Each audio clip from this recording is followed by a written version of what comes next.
मित्रांनो, चमचमीत आणि झणझणीत भाज्या खायला कुणाला नाही आवडत? आपल्या सर्वांना आवडते ना.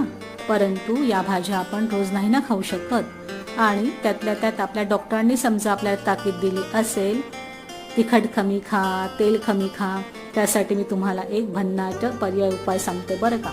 आपण कोणत्याही भाज्या शिजवतो ना, त्याकरिता फोडणीला फक्त 2 छोटे चमचे आपल्याला साजूक तुपाचा वापर करायचा आहे.